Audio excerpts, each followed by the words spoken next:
So just received the new T-Mobile gateway, and if you guys been following my T-Mobile journey for a while, I've had the Nokia T-Mobile gateway for about 8 months now. It has been working well for me for the most part. I know a lot of people been having issues with it, and a lot of their issues are due to overheating issues or just not being in an area with coverage. That's the most common issues that I've seen. So I've done a couple videos letting you guys know that a new gateway is on the way. So I was able to secure one on T-Mobile, and it wasn't easy. If you guys want to know how I did it, hit me up on Instagram and I'll let you know what you have to do to try to secure one of these. Essentially, I was told by the rep that these are for new customers only. But like I said, I was able to get my way through it. So this video, I'm going to do a quick unboxing, quick setup. I am going to go over the ports, user interface, as well as doing a couple speed tests. I do plan on doing a side-by-side comparison. But as for now, just want to keep it basic. This is my first video. And if you've been following my journey, you know that I do have a lot of follow-up videos normally on this gateway. So let's go ahead and get it out of the box.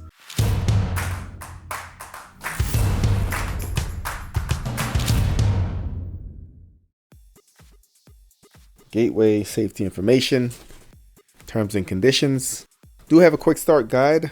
This is gonna tell you how to place your equipment, and this looks like it's pretty simple, guys. To start, place your device by the window, plug into the power adapter, plug in the power adapter connected to your gateway. Device will power itself on in 5 seconds. Your SIM is pre-installed. Download the T-Mobile internet app on your smartphone to begin setting up your gateway.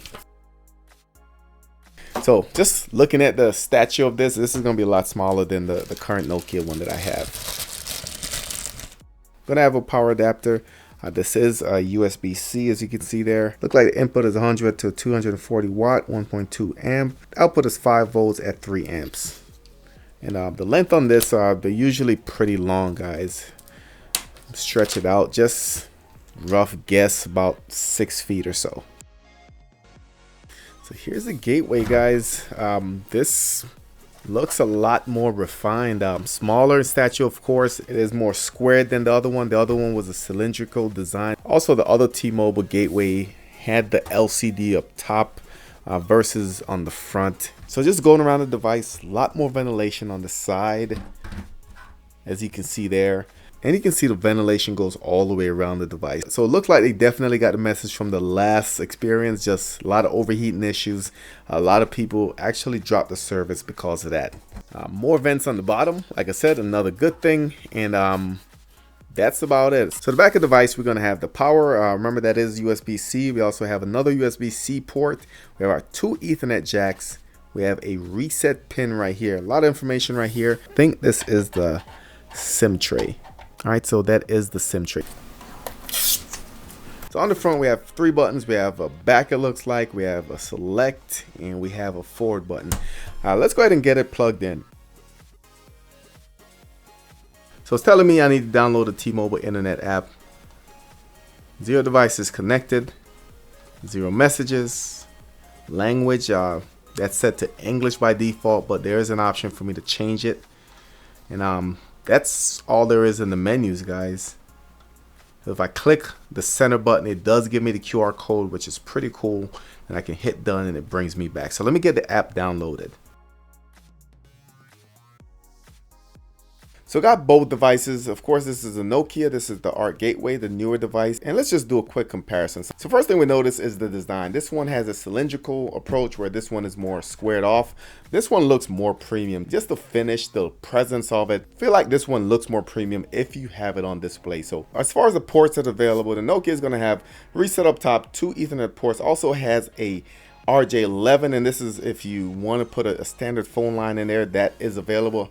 However, that option was never enabled by firmware, so not sure if they're planning to implement that. They also have a USB-C. They have an on and off button. Below that, they have a hookup for UPS or uninterruptible power supply. That way, if the power goes out, you still have battery power. And below that, you have your power jack. Now, both gateways are going to be Wi-Fi 6, so if you have a Wi-Fi 6 enabled device, you are going to see better, faster speeds. As far as the displays, this has the display on the top, and it is a touch screen, so not a terrible experience. As you can see there, it is pretty fluid. Newer device has 3 buttons. You're going to have your left button, your right button, and it has a select button right here in the middle. So just looking at both devices in the current location, The older Nokia has 2 bars and the newer device has 3 bars. And that's, like I said, that's just sitting there. That doesn't necessarily mean better speeds, but it can mean better speeds. Another thing to take into consideration is that the Nokia has a built-in battery. And for my test, the battery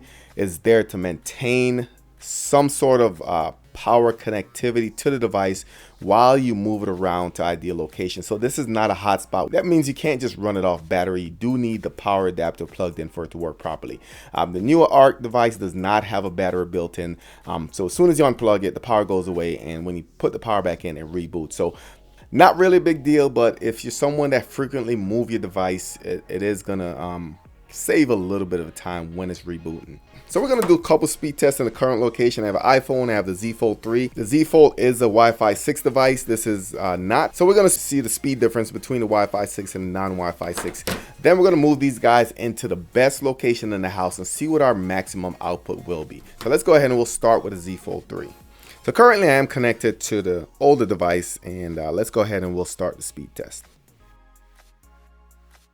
Not sure if you guys can see right there, the Wi-Fi 6 logo is there, so confirms that it is Wi-Fi 6 connectivity. And we'll go ahead and let it finish up. All right, so test is all done. Our ping was 23 milliseconds. Our download is 120, and our upload is 10. So let's go ahead and we'll switch over to the new gateway. So our ping is 34 milliseconds, our download is 145, and our upload is 13.8. So a little bit faster speed on the new device. The ping went up a little bit, which is not a good thing. It is lower, but overall speeds is a little bit better. So we'll do the same speed test, and just the difference is that this is not a Wi-Fi 6 device. So first we're going to start with the older Nokia device.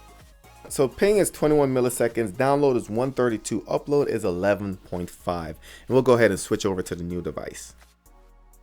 All right, so on this one, download speeds went up again, 168 megabits per second. Upload is 9.84, and the ping is 27 milliseconds. So on both tests, speed's gonna be a little bit better on the new ARC gateway. However, the latency is a little bit better on the actual Nokia device. Let's get these in the best position location in the house, and then we'll go ahead and see what speeds we're getting.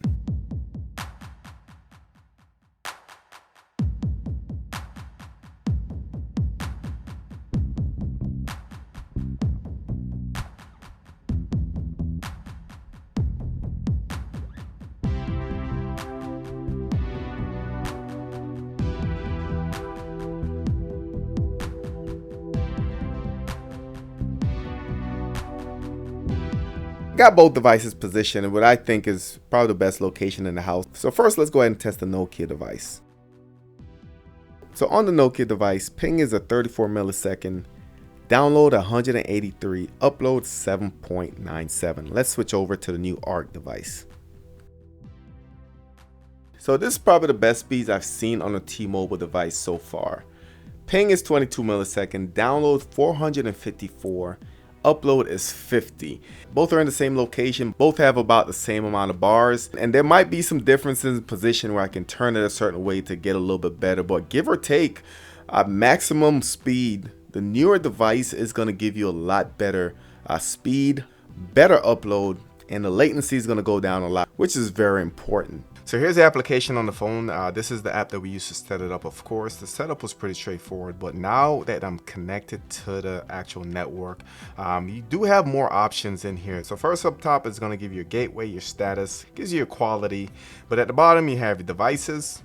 So it basically tells you everything that's connected. So you can see that right now the only thing that's connected is my Synology router. My Synology router is going to be the one that everything else is kind of tethered to. So everything on my Wi-Fi network, everything on my wired network is going to go through Synology, and then the T-Mobile home internet is going to act like the modem in this case. So you can see the router is connected. If I click on it, I can disconnect it. I can manage a schedule. So maybe if you guys have kids in the house and you want to go ahead and say, hey, on Wednesdays at 8 a.m.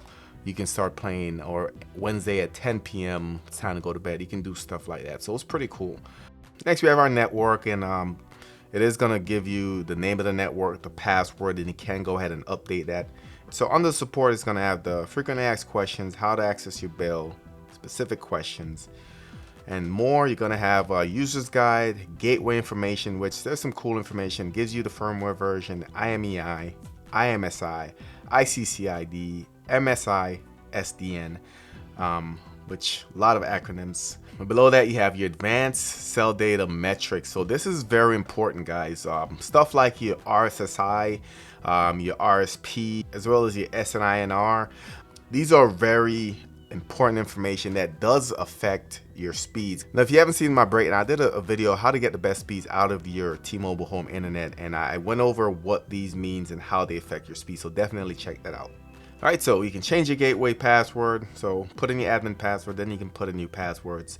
You can restart your gateway, which I think is pretty cool. Every once in a while, guys, you need to get in there, just restart. Remember, it is a computer at heart. Below that, you have the option to log out, but that's basically what we have from the app on the phone. So let's go ahead and we'll jump over to what it looks like on the web interface. All you need to do to access this is be on the same network. Then in your address bar, you type in 192.168.1.12. It should prompt you here to log in. And if you guys look at the bottom left where it says manage Wi-Fi networks, if you click on that, it's going to ask for that admin password, and this will bring you into your settings.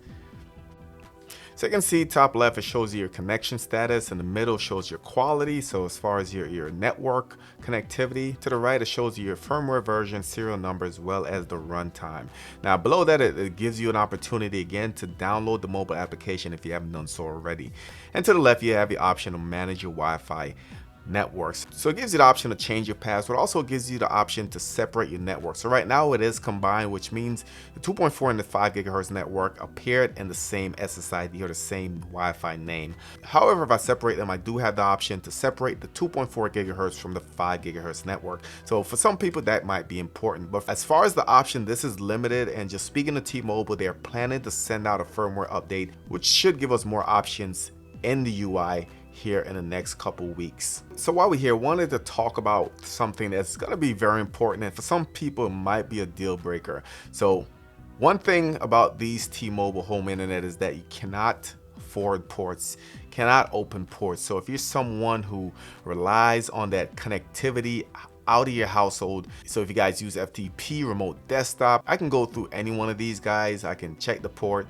For the most part, all the ports are going to be closed, so keep that in mind. If you're someone who's on the fence thinking about switching, you're not going to be able to open ports, you're not going to be able to forward your ports. Now, having said that, this does not affect certain things that might be important to you. For instance, my Ring doorbell, I can still access the camera footage from my Ring doorbell when I'm off site. My Plex still works off site. I can also access all my network cameras off site, so it doesn't affect that, but other things are going to be affected. So in the comments, let me know what you guys think of the new T-Mobile home network. Let me know if there's any questions that I didn't answer that I can address in a follow-up video. And I still have both devices, so I can do more in-depth comparison if you want me to. We'll be going through the comments and just seeing what your thoughts are. If you guys are new to the channel, please subscribe, smash a thumbs up. As always, thank you guys for watching, and I'll catch you on the next one.